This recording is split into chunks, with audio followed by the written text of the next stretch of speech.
proportions, where the fairy tale world combines with the politically correct. Directed by Tyler Daggle. Produced and edited by Brandon Olson. Starring Victoria Hardy as Little Red Hood. Co-starring Jake Harper as the Wolf. Little Red Hood. A short film derived from a politically correct short story, which is based off of the fairy tale Little Red Riding Hood. There once was an ambitious young environmentalist named Little Red Hood. She lived with her mother on the edge of a large wood. One day, her mother asked her to take a basket of fresh fruit and mineral water to her grandmother's house. Not because this is a woman's work, mind you, but because the deed was generous.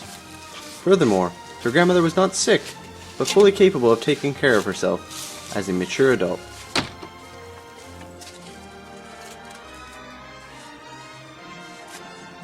So Little Red Hood set off with her basket through the woods. Many people believed that the forest was a foreboding and dangerous place, unfit for setting foot in.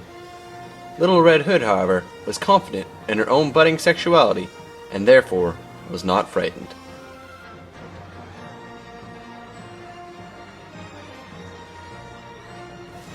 On the way to Grandmother's house, Little Red was accosted by a wolf. Well, not that it's any of your business whatsoever, but I have some fat-free snacks for my grandmother, who is perfectly capable of taking care of herself as a mature adult. You know it's not safe for a young girl to be walking through these woods alone. I find your sexist mark offensive in the extreme, and furthermore, I do not take advice from people who live in the woods and smoke. Look, do you want to end up like this guy? Tobacco use causes crippling, often fatal lung disease, such as emphysema. Is this really what you want to do with your life? Never mind. Little Red Hood continued walking along the main path. The wolf, however, knew a quicker route to Grandmother's house, as his status outside of society had freed him from the slavish adherence to linear, Western-style thought.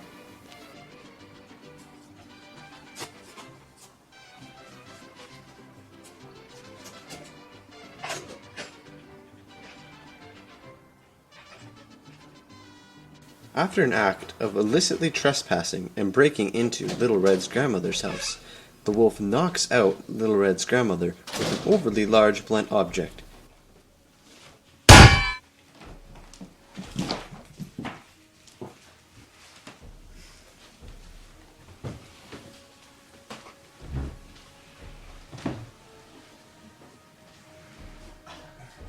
The wolf ponders the thought of eating grandmother, which would be an entirely valid course of action for a carnivore such as himself. But he then decides time is of the essence as he shoves grandmother into a closet. Then, unhampered by rigid traditional notions of what masculine or feminine is, he puts on grandmother's night clothes and crawls into bed.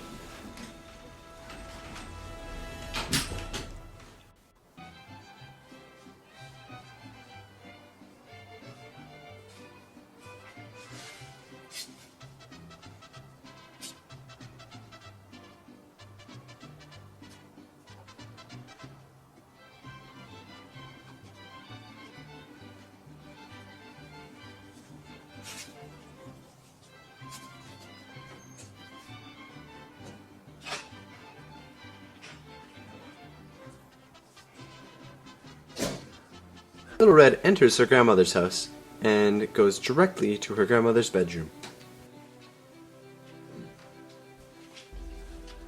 Grandma, I have some fat-free snacks to salute you in your role as a wise and nurturing matriarch. Come closer, child, so I might see you. Oh, that's right. I forgot you're as optically challenged as a bat.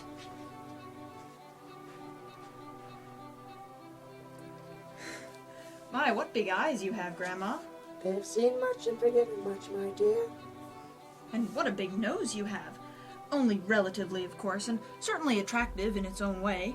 You've smelled much and forgiven much, my dear. Grandma, what big teeth you have. The wolf leaps out of bed, grabs Little Red in his claws, intent on inflecting his views as an outcast of society, and Little Red Hood screams, not out of frightenment, of course, but out of the willful invasion of her space. Little Red's screams were overheard by a passing woodchopper person, or log fuel technician, as he preferred to be called. The uninvited log technician bursted into Grandmother's house. When he noticed Little Red and the wolf in melee, he decided that he would raise his axe and try to intervene. However, they just gave him a look of pure disgust. What's going on here? Who do you think you are? Bursting in here like a Neanderthal? Letting your weapon do the thinking for you? Sexist! Speciest!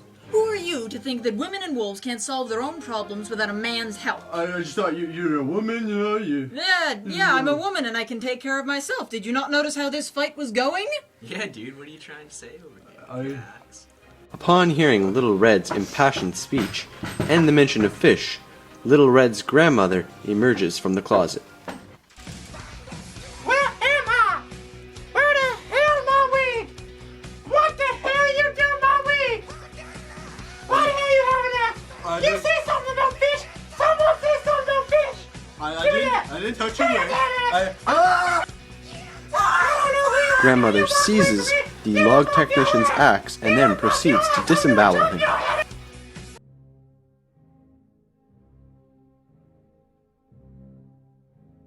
After this ordeal, they all felt a certain communality of purpose. They set up an alternative household based on mutual respect and cooperation, and lived happily ever after. He doesn't actually know anything. Where's my magazine? Clearly, not really. Yeah, not really. Alright. When did that happen? Bill, give me a cigarette. I only got one. You really shouldn't smoke, Grandma. We've talked about this. Yeah, you're old enough. You turn into us already. That's good. Alas, there was our tale of Little Red Hood. Now I find it fitting to show you what all of our characters are doing after their little arrangement. Little Red Hood went on to rule the Western trade world. However, she got addicted to drugs and is now a hippie. The wolf, though, went on to become a Swedish masseuse. However that works. And finally, Grandma, let's just say she's burning some carbs.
Gotta cut my back, actually. Taking down trees, man? What am I gonna do? What's that? That was not even in proximity. You moved. Why would you move? That's not how we're gonna do that, though. How are we gonna do it? Are you still filming? That's a blooper. That's a There we blooper. go. Yeah, there we High go. five. Stop waving that around. wait, I'm don't like me gonna that much. drop. So you're gonna Okay, approach me then? you can stop And filming I'm now gonna- if you want.